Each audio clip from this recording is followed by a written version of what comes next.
and one email. What is the media department doing? And these days, we all work from home. Most people work from home. It's something that even if the media man is not on full time, he can do it in the office, he can do it at home. He can just write this and then send to you. You edit it, send it back to him. Do you understand what I'm talking about? So you relate with creation by principles. And to have competitive advantage, you must understand the principles of growth. That's part of the things we want to share with you. Although principles are spiritual, their purpose is to manage the material world. And that's, again, you need to understand. Look at the law of gravity. The law of gravity was not set up to hurt you. It was set up to protect you. Sir, look at where you are now. What is keeping you down where you are? It's gravity. Because the gravitational force will always pull to the center, it will pull to the ground. And so anything that has weight that goes up must come down. But what if something that has weight doesn't go up, is protected from falling down? And God is not going to say because you are not smart enough, he is going to suspend gravity. If you suspend gravity, all the planes in the sky right now will drop. All the cars will be flying up. Do you understand what I'm saying? Mobile homes will be flying up if God had to suspend gravity. So God will not suspend gravity for one foolish child of God. I don't know if you understand what I'm saying. You can imagine if these speakers are all flying and I'm flying, Bishop, we're all flying, we are in the sky. We're going to will be disasters waiting to happen.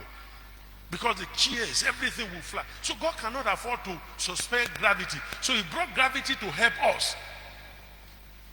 So the principles of life have been set up here to, and part of the reason these principles have been set up is that so that if you don't work the principles, you don't get the benefits of those principles.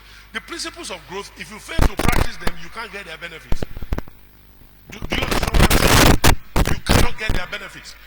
And if you fail to cooperate with the law of gravity, then you will reap the consequences of lack of cooperation. There's a reason I'm taking time here. Every creature has been birthed by God's divine power and laden with the principles of derivatives and protection. Only those who know how to crack these codes are empowered to exercise dominion over them.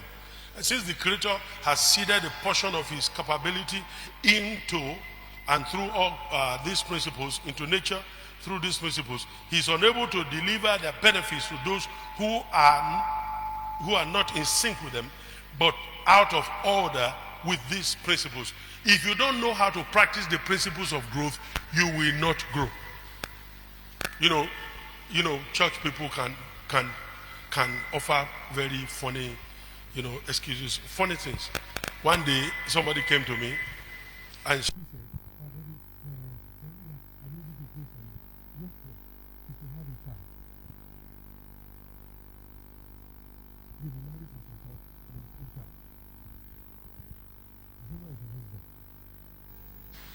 It's in Port Harcourt. And what prayer do you want Daddy to pray for you? That the thing will happen. You see how members used to put pastors in trouble back? I see that my thing, this person is asking for prayer. Is it real prayer he's looking for or something else? I said to her, there was supposed to be one virgin birth. It happened 2,000 years ago. You are not going to be the second one. Let us pray. Thus says the Lord, go and meet your husband, you will become pregnant. Is there any other thing you don't get about that? The Lord has said that. He didn't say his word. I said, get out of this place. I called the husband. Your husband, your wife is here. What is going on? Actually, it's work. I order you now to take your leave. 3 weeks and come here. So he came down. I took calendar, calculated. When last did you see your period? The man was sitting there. He said, so and so, okay, calculate. The next one will be so and so time. This period, if you meet, you'll be that month you got pregnant. You see how prayer works?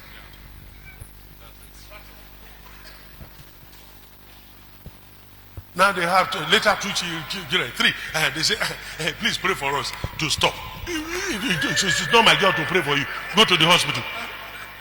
Leave me out of this business. Do you understand what I'm saying? Because church people, we are so churchy, we are so religious that we put everything in God's hands. That is what we call Chrislam. is the belief mixing God and Islam together. You know, mixing Christianity and Islam. It's Muslim that be coming Allah. A man is driving roughly, he's living reckless life, and he suddenly had an accident that is a Kwanashi Yakari.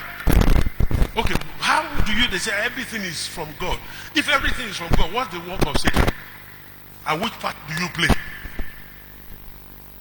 Real Christianity believes, understands that God has responsibility, man has responsibility, the devil does his own thing too. So growth doesn't automatically happen. They are coded in nature.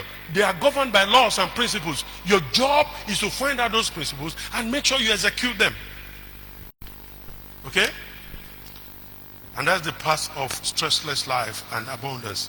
In Acts chapter 10, verses 34 to 35, then Peter opened his mouth and said, in truth, I perceive that God shows no partiality, but in every nation, whoever fears him and walks righteousness is accepted by him. Do you see that?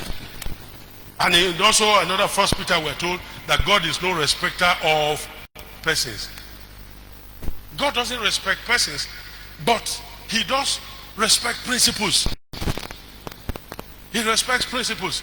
See, some of the things we fast and pray about are principles based, and the principles are what we're violating, and then we try to spiritualize those things. For instance, you don't have to be a believer to be a genius. It's an intellectual work. Now, some of you don't like me, but you have to just, if you harbor hatred in your heart, you know the problem, you know. But listen to me. Wole Soyinka believes in Ogun, and Shango is agnostics. It's agnostics. Believes several gods. Doesn't even believe in God will believe in. It's a genius. It's an intellectual thing. If any man be in Christ, he's a new creation. All things are passed away. If you didn't know mass before you got born again, after you got born again, you still won't know mass. You still have to read mass. New creation. If you were overweight before you got born again, when you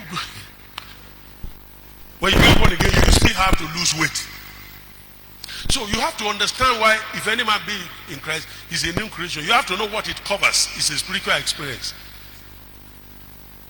Therefore, you need to then, you see, you need to understand. Okay, can you see that God is not partial?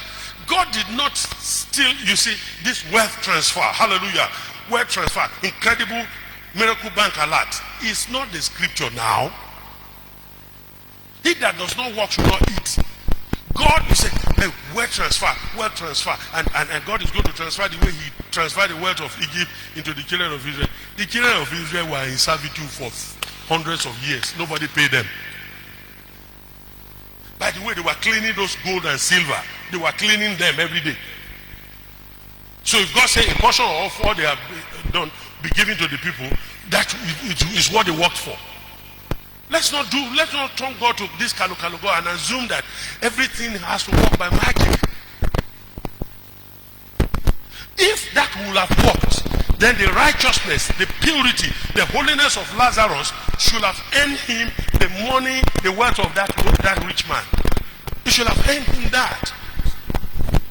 But God was dealing with him according to his own spiritual experience. The guy is fasting and praying, reading Bible, is lost in the Lord, is consecrated to the Lord, and God accepted it. He was spiritually rich, but he was earthly poor. The rich man also learned to work the principles on this earth. He knew how to turn money, he knew how to turn 2 into 5, 10 to 50. He knew how to do business, he knew how to put things in place. But he didn't know this one. So if I were Lazarus, I would go to the rich man to teach him what I know. And I will ask him to teach me what he knows. It's called reverse mentoring. In mentoring. Sometimes, you know, there's a guy who submits to me and, you know, that I'm mentoring him. He paid for a radio program that started yesterday. And I called him, I said, I'd like to, because this guy is a millionaire. So I told him, please, I'd like to visit with you. I want you to teach me. I want to be a millionaire. I want you to teach me. He said, my pastor, please, I'm coming to your house. You shouldn't come to me, I will come. So he came. And then I had 21 questions for him.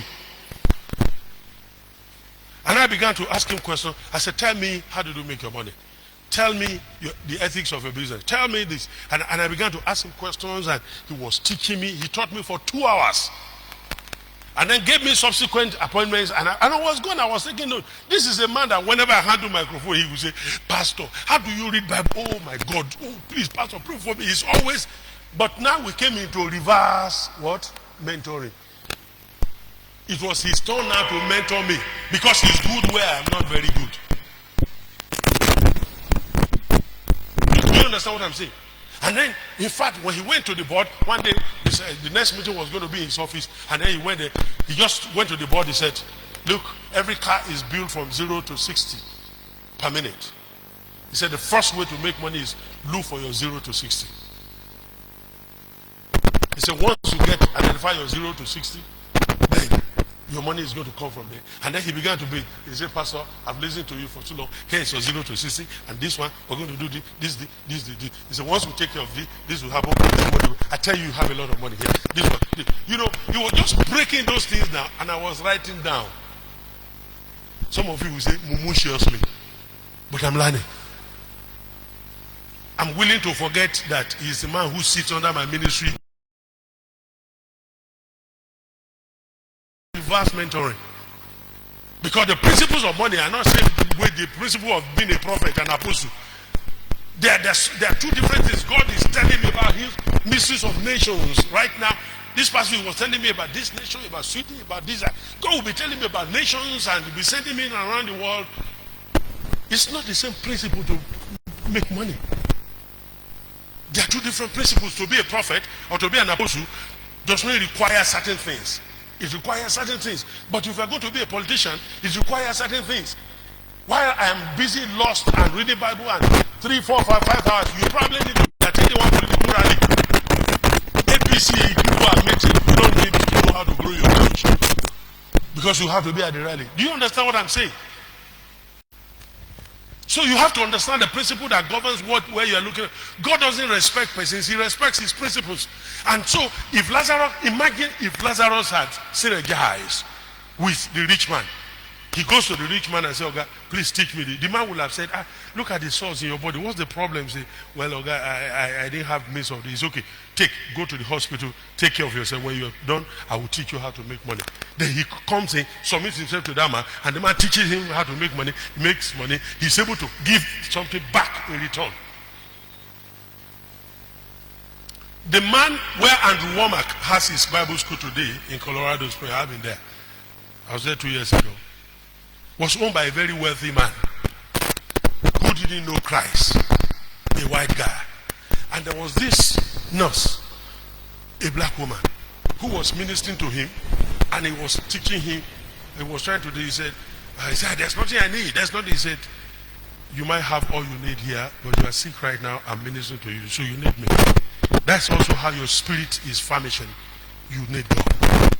And the woman just persevered until he was able to minister salvation to him. The man got born again. After he got born again, gave his life to Christ, he said to his children, "This portion of land, I want to build a Bible school there. But the way I am now, I don't think I will live long enough to see the Bible school." Anybody who is going to build a Bible school, that's what I desire for. The children did not even know on time. The father passed away. And eventually, some people tried to buy it. They couldn't. They wanted to sell to this. Something just fell out of it until Andrew Womack got spoke to them, and then he bought the place. They said he bought the place paid. Before the children said, "Oh my God, what do you want to build here?" He said his Bible school. Said, "Our father told us he wanted the Bible school on this land." So you have to understand that the principles of growth, somebody knows it. And they are principle based. They are not necessarily fasting and prayers. There are 4 reasons people go to church. Four indices of the life nature. Any church you find those 4 indices, the church will grow. Number 1, word. If the pastor has the word, not just telling stories, has the word, some people will come. Secondly, worship. If your choir is singing and praise team, they're singing out of tune, send them to music school. No fasting and prayers. Some people that are singing in our churches, sir, if they go for talents, they disqualify them at auditioning.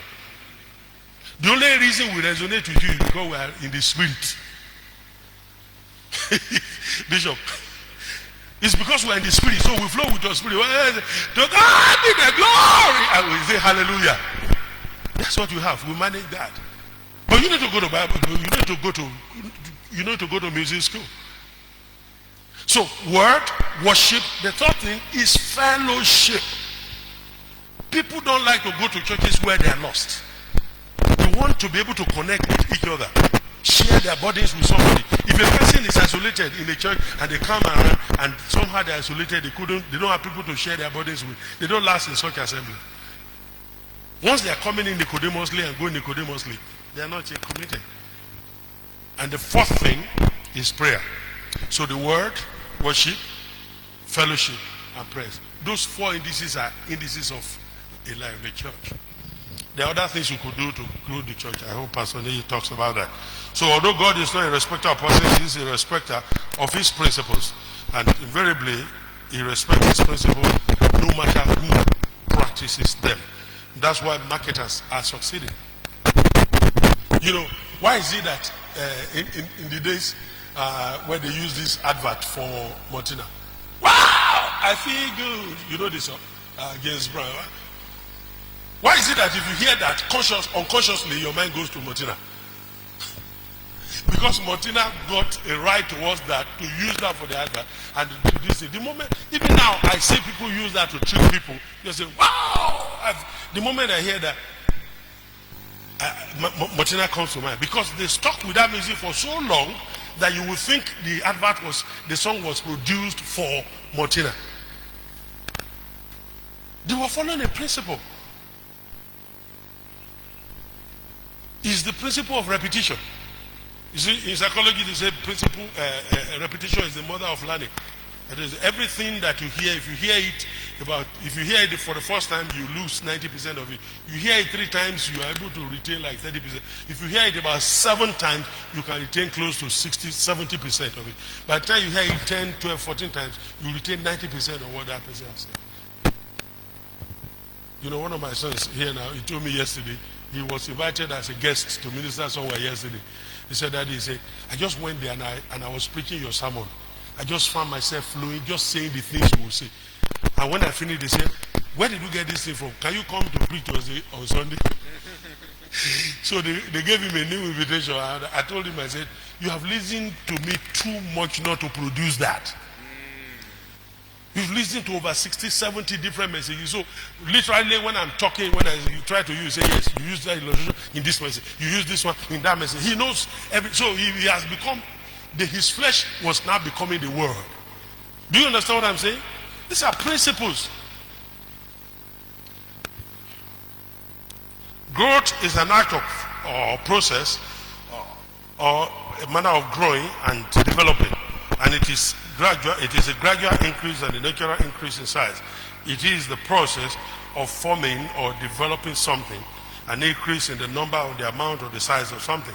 It is the size or stage of development. All growth takes place outside of your comfort zone. That is one thing you must keep at the back of your mind. No growth takes place in a comfort zone. See, I've pastored 10 people before. I pastored 15, 20. It's a lot easier to teach 20 people and all of you will agree about something than it is to pastor 200 people. You can no longer get 100 people to agree out of 200 with you at the same time.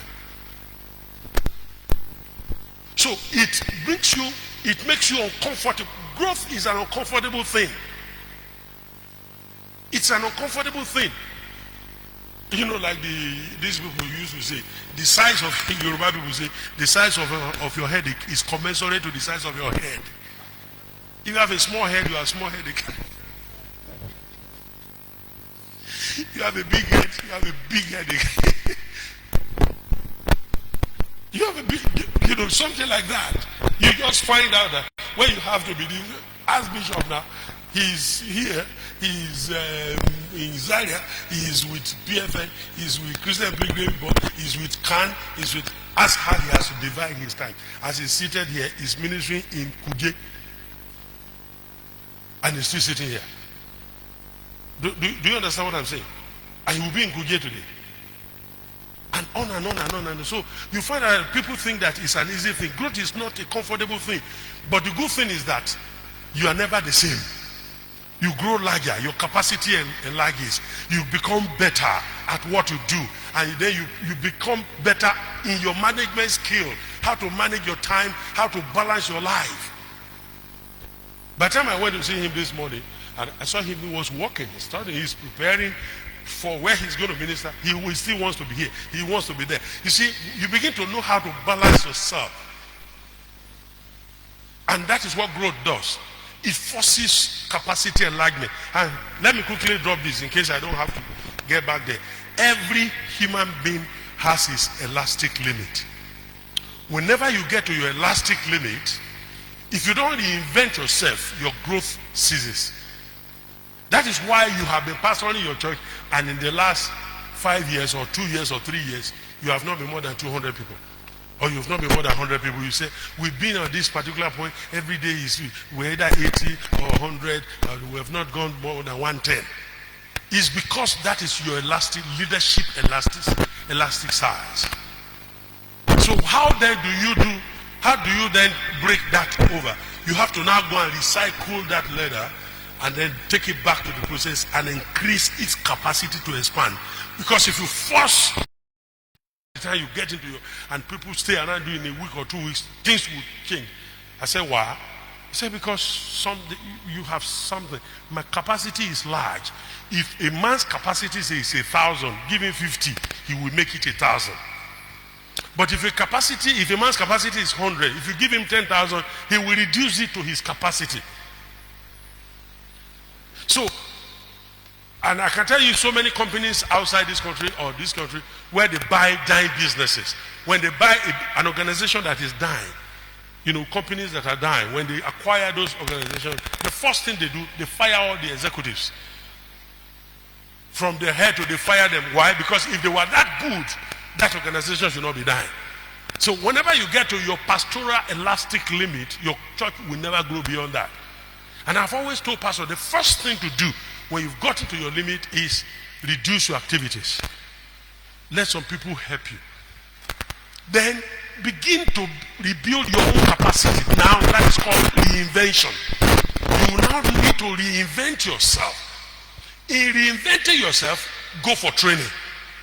Go submit to somebody who is accomplishing what you have not, who has achieved what you are not. You are struggling with 200 people. This man has 1,000. He knows something you don't know.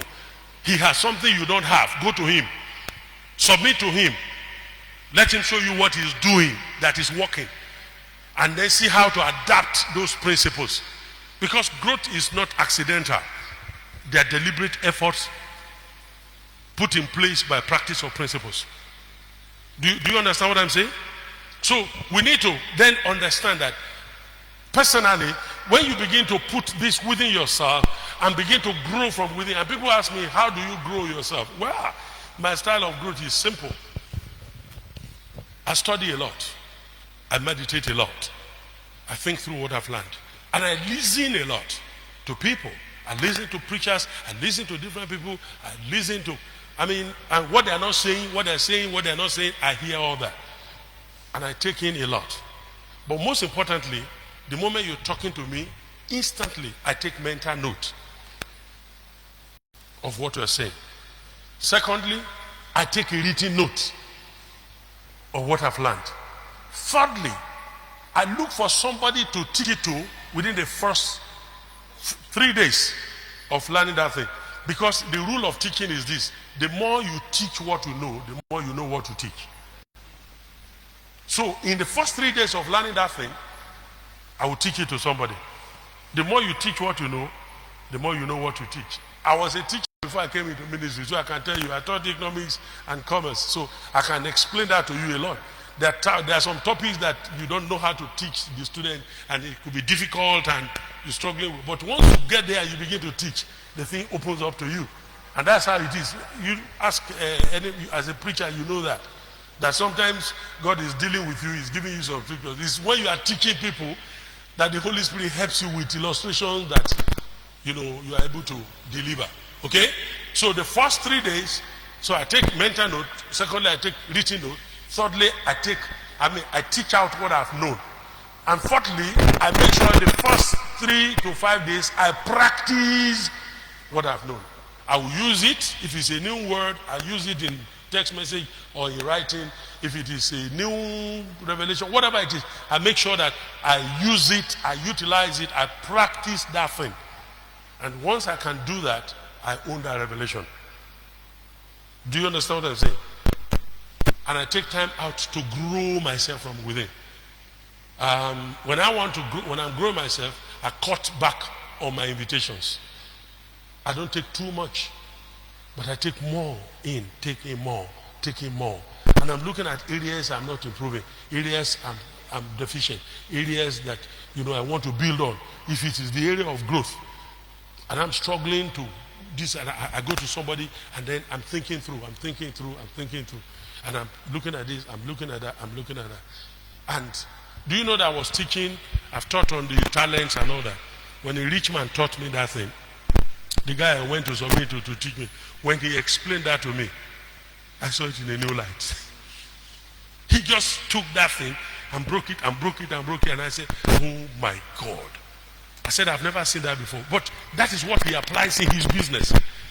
I was applying it in so many other things, spiritual things. He applied in his business, and he gave me a new sight. So when you now want to reinvent yourself, you go to the people that are doing what you have not done, have achieved what you have not achieved, and let them show you things, teach you strategies, grow in it, mature in that. Then you come in to deliver before the people, you will be a different pastor. And whatever God has taught you, don't keep it to yourself. Quickly call your next leaders. I don't know if you do multiplicity of leadership, that is, you are the head pastor, but you have 3 key leaders, Peter, James, and John around you. Okay, if you are Peter, James, and John, quickly pick it. Quickly teach your Peter, James, and John. Share those things that this is what in the last 2 months you notice that I've been asking you people to do more. These are the things I've learned. These are the things we can do better. Teach it to them, let them ask questions, answer their questions. Then call your larger, all the unit leaders, the head of the department, or whatever, call them now, train them, share that with them. And after you have taught them, then call the workers, show those things, share. So you have shared your revelation progressively. First to 3, then to maybe 12 or 15, then to all the workers, then you share to the church. It will be just a matter of time. In 3 months, your church will grow. Because now you have grown and you have put it into your leaders, and everybody is growing along with you. Amen? All right, so let's quickly see principles of growth. There are 7 principles that characterizes the pattern and process of growth and development. These principles or characteristics describe typical development as predictable and orderly process. That is, we can predict growth based on measurable activities and planning. Although there are individual differences in our personalities, activity levels, and timing, there are other indices of growth peculiar to individual, while certain things are characteristics of all growth. Like, number 1, development is continuous. Now, I want you to understand that when you talk about growth, it's continuous. The process of growth and development continues from conception to till maturity. Development of both is both physical and mental mental traits. They continue gradually, and these traits reach until they reach their maximum growth. And here's what I'm trying to bring out here. See, in life, nature abhors vacuum. If see the way we are now, if we decide not to fill this place with anything, this house will not complain. But in 6 months' time, you will see lizards, you see scorpion, you see snakes, you will see things all over this place. Because nature, spider webs, everything all over there, because nature abhors vacuum. So when it comes to growth, you cannot actually, God said to the children of Israel through Jeremiah, he said, these children of mine, they are not conscientious about their following me. He said, because since I've sent prophets to speak to them, they went not forward, but backwards. You cannot stand at a single point for a long time. You will have to progress. If you don't make progress, it's non-alignment. You cannot stay middle of the road. People say, well, I like to keep middle of the road approach. Nobody travels middle of the road. So you are either making progress or you are going backwards. I don't know if you understand what I'm saying. And making progress requires daily effort. You know, I suffered a little bit of health crisis about 3 years ago, down to 2 years ago, and you know, had to do with ulcer or something. And I was told to eat. Now, I am a person who eats once a day, but I had to take something little and take medication, and so I put on some weight, and it was very visible. And I've been dropping the weights. I'm dropping the weights. I got scale. I've been trying to drop the weight. I'm trying to drop the weight. It's a lot easier to put it on than it is to put it off. Okay, so I'm doing 6,000 steps a day. Some days I do 11,000 when I have the time. 11,000, 10,000, 7,000, 6,000 at least a day, and all that. And I found that some days I have to sit down and write, or read. And so I could not keep to 6,000. And some days I would just find out that 2 kg had dropped. And some other day I find out that I put them right back on. So there is nothing like I have maintained the same weight for the past 5 years. There had to be constant effort to make sure you keep this off. That's what growth looks like. It's something you do every day. That is, you know, somebody told me one time, he said, I don't feel like going. I don't want to do it. I said, well, that tells me you are still a child. Because the difference, a major difference between a child and an adult is that an adult wakes up when he doesn't want to. And he goes out of bed and goes to do certain things when he doesn't feel like. That's what makes you an adult. Tell me who doesn't feel like.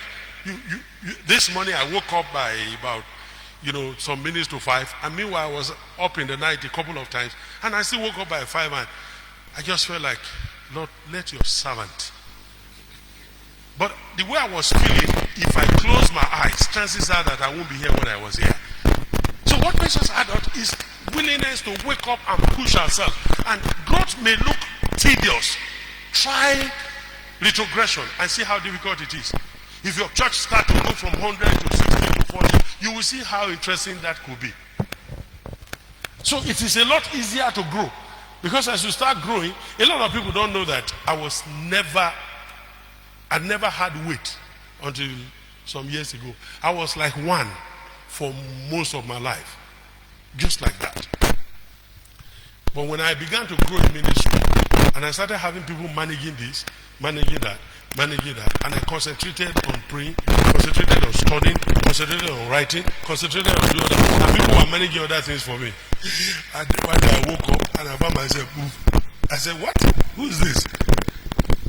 Not that I had increased so much of what I was, but so much of what was taking my time was taken off. So, if you really grow and mature people around you, and you grow, and you can grow the people around you, it frees you from so many things. And then you can focus on what is important. While other people do this. Not that those things are not important, but they're not important for you to give up your main calling. That was why the apostles said, do you know Jesus never taught about the principle of deaconship? There's no doctrine like deaconship in the Bible, taught by Jesus Christ. It was the disciples who felt that, look, that is what we call apostles' doctrine. You will never read anywhere where you call apostles' doctrine. You won't read. This apostles' creed you are reading, there was nothing like that. There's no apostles' doctrine. You just say they continue steadfastly. What is apostles' doctrine? It was current solution they were profiling to current perversity, challenges they were having. This one was having a problem with marriage. Paul will say, well, this is what I see. You should do it like this, like this. Yeah, they say, but these people, some people don't cover their hair. Some people say, well, this is your culture. You could do like this, do like this, do like that. And in some chapters where these things are addressed, it's only that chapter. There are no two apostolic witnesses.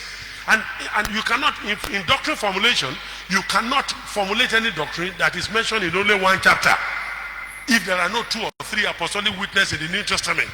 Do you understand what I'm saying? So he will address this. This was apostles' doctrine he was giving to individual churches as they were having these challenges.